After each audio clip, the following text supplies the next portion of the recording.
Sailing has been out for just over a week now, and basically everything has already been discovered, which means today I'm excited to help you navigate the high seas of RuneScape. Whether you've been sailing around for a while now or you're just getting into it, this video will surely give you some information that will help you train the skill either faster, more AFK, or more efficiently. Really a way to just help the skill suit your individual playstyle. So let's get started. Your first boat, if you can call it that, will be given to you during the Pandemonium quest from Junior Jim. This quest is very easy and very short, so either use the quest helper if it's been updated or a video guide if you really want to skip through it.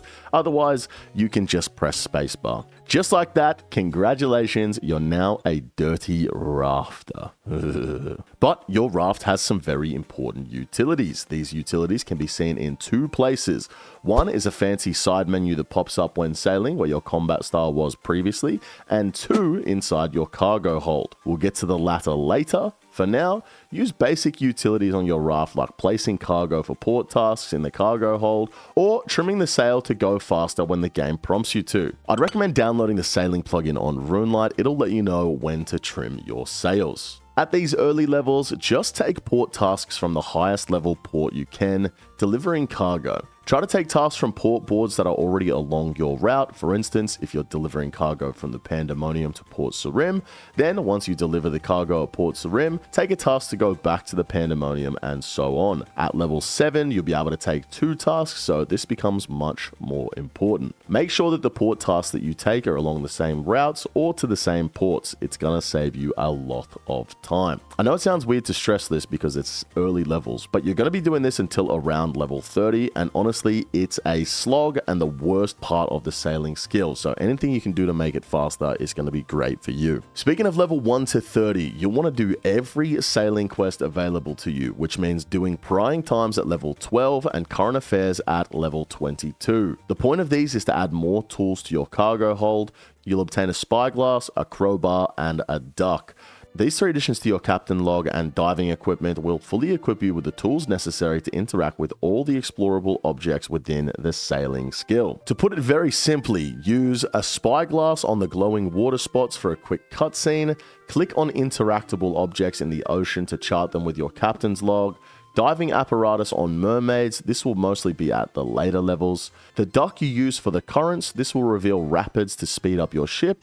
And finally, the crowbar to pry open crates for grogs. To expand a little on a few of these, with the duck you need to have the correct ship in order to not take damage from specific rapids. More on this later. You'll really find this an issue. The crowbar for prying open crates. When prying open crates and obtaining grog, make sure you are done doing whatever you need to do before you drink the grog. Grog has a series of very annoying effects like teleporting you off your boat, banking all your armor and items, teleporting you into a combat scenario, creating a combat scenario on your boat, and so on. Drink grogs as the last thing on your list of things to do when you're already at a port and ready to take on whatever challenge they'll produce. These are all the main things to think about and have the ability to contend with from levels 1 to 30. It's a lot to keep in mind. You're really just going to be delivering cargo, so don't overcomplicate things for yourself.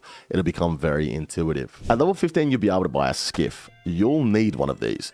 They house many facilities on your boat. You'll be able to build your skiff according to your level. Think about your defense skill, how you progress from bronze to dragon. That's how the sailing skill is too, being able to gradually upgrade your boat based on your construction and sailing level. You can upgrade your boat by teleporting using Junior Jim. Make sure your boat is parked at the Pandemonium. However, between just you and me, you can do this at Catherby as well, and it's much closer to a bank, so be smart. You'll be able to make various upgrades, and it's very overwhelming at first, so just don't worry about upgrades until you're level 30. You're going to be mostly taking cargo tasks anyway, so just keep doing those. As a quick side note for you guys, on a skiff you'll notice you'll be able to build a cannon on it. You'll also have noticed that on board tasks there are monsters to hunt. These operate a lot like hunter rumors. You'll get a task and you must get specific trophies from your task and bring it back to any shipmaster to claim your XP. These are largely a bait. You'll have to craft repair kits with planks and nails or buy them to heal your boat as you battle these monsters. Tasks are wildly unbalanced with birds being very easy and sharks absolutely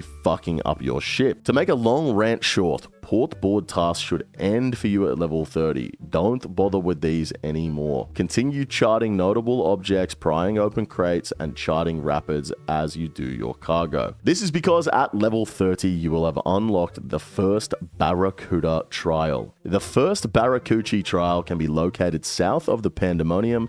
You'll need to upgrade your boat for it. Some waters in the game require specific ship parts or you'll take damage. So, specifically for this trial, you'll need to build an iron helm. On top of that, you're going to need oak masts and linen sails. You can find all these recipes in the ship builder on the board in the shipbuilding player-owned house. You can also open up the in-game guide for sailing anytime to look up what you'd like to build and click on it.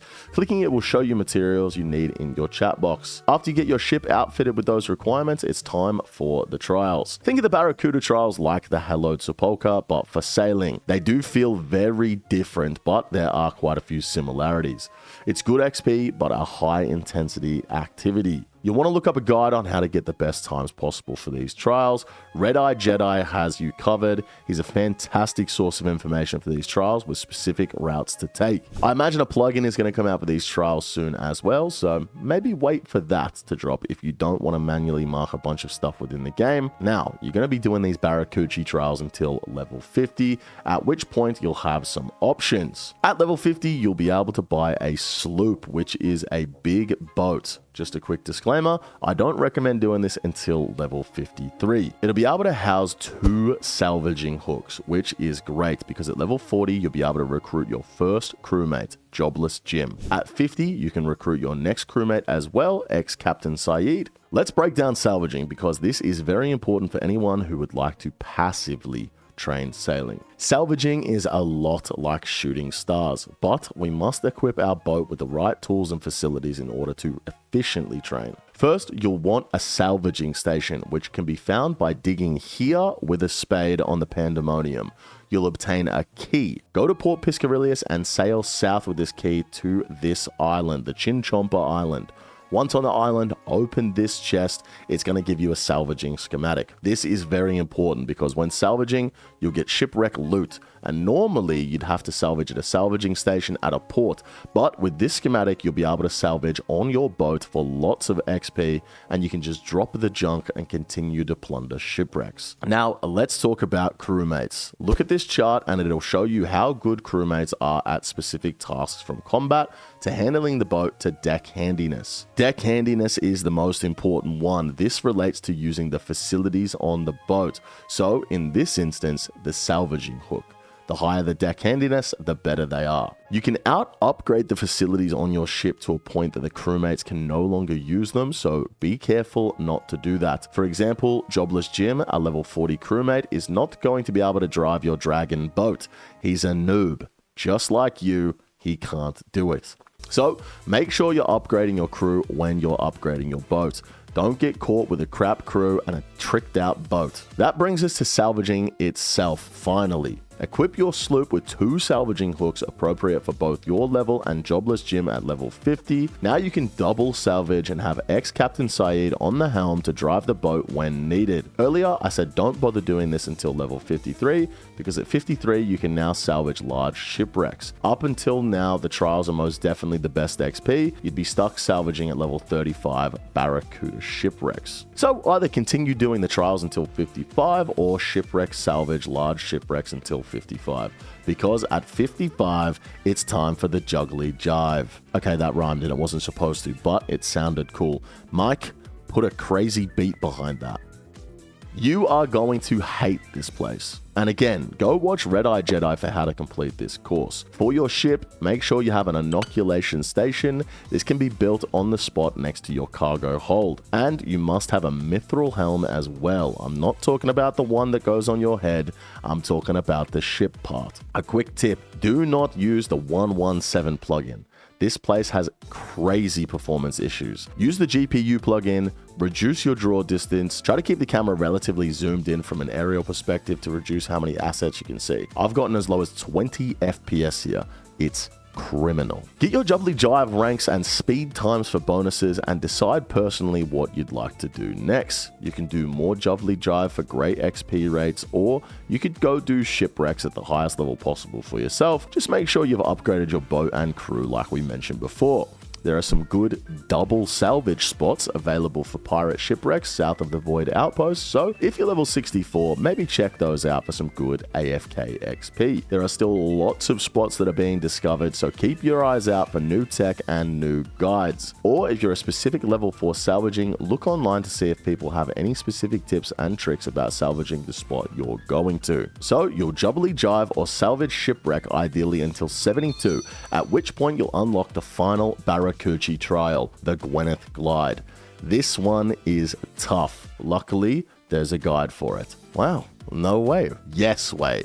Make sure for the Gwyneth Glide you have an adamant keel. As far as we know, the Gwyneth Glide is the best XP per hour. So if you can stomach it, you'll get over 200,000 XP per hour, which is great. However, if you want some more AFK XP, shipwrecks at higher levels are also very good. For example, merchant shipwrecks at level 85 are over 100k XP per hour, completely AFK. Alright, we've explained the basics and the general training route you should go in terms of what's fast, what's slow, and what to avoid. But what else does sailing have to offer? Surely all these islands have something of value on them. Yes, of course they do. First, let's take a look at the port tasks. As you'll level up, you'll unlock more and more ports and mooring points. These will allow you to dock your ship based on your level. The higher the level the port, the better the port board tasks are. You'll mostly avoid these tasks as you level because the methods we've mentioned earlier in the video, but if you're going to do port tasks, take tasks from the highest level port you have available, and again, avoid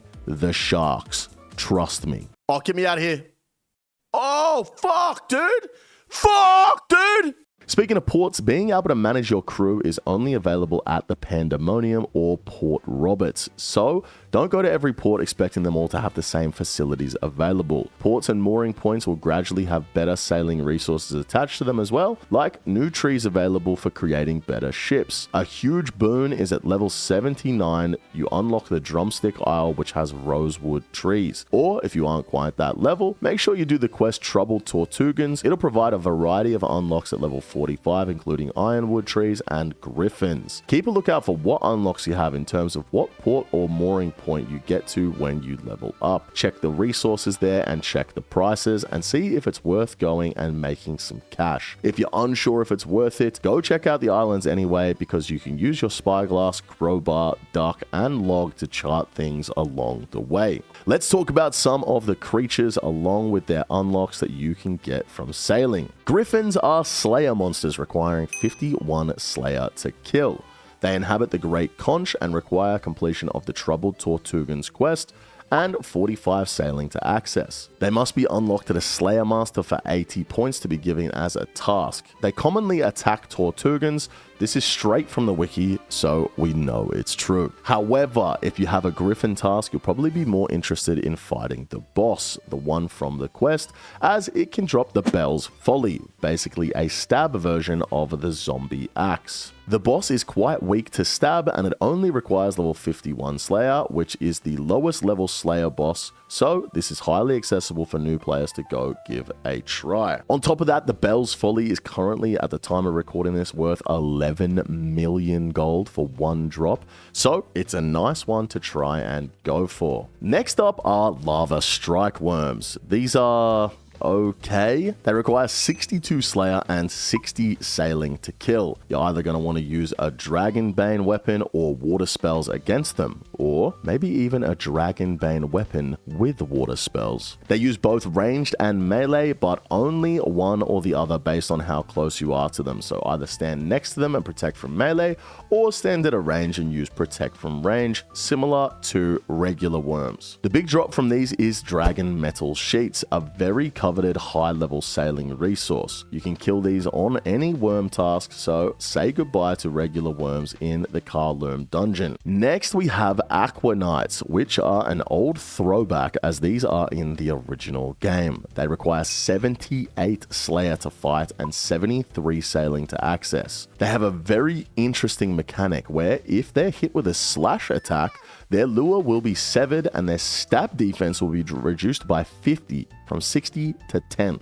So bring both a slash and a stab weapon if you want to min-max. The big drop from these is the Aqua Knight Tendon, which can be used to create the Aqua Knight Hopper. It's the best low-level ranged offhand starting at level 60 range and has some different effects. It has a 10% chance to have your crossbow double shoot. Don't get too excited though, as the duplicate shot has a 67% reduced accuracy, damage, and chance of triggering an enchanted bolt effect. Also note that you can't double enchant bolt effect. It's a cool concept, but it is not as powerful as you might think. Lastly, we have Frost Dragons, requiring 87 sailing to access. These have a quick access fairy ring of DLP once you've moored at least once on the island of Grimstone. Frost Dragons attack as normal dragons do with melee and dragon fire, and they are weak to crush, heavy ranged, and fire spells. However, their dragon fire is ice themed, so it'll reduce your stats,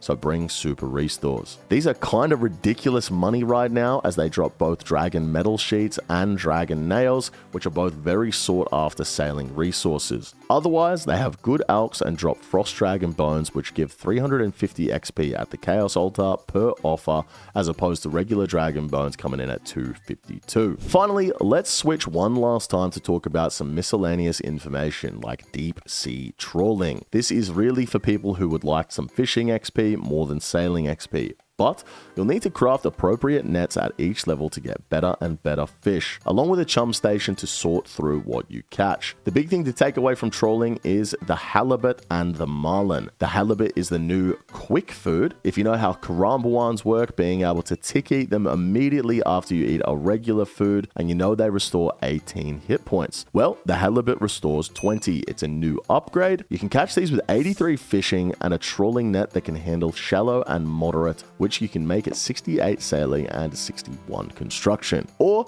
you can bait with fine fish cuts with a rod at a severely reduced catching rate. The other food is marlin, which restores a whopping 24 hit points, another 2 hit point upgrade on your combo eats.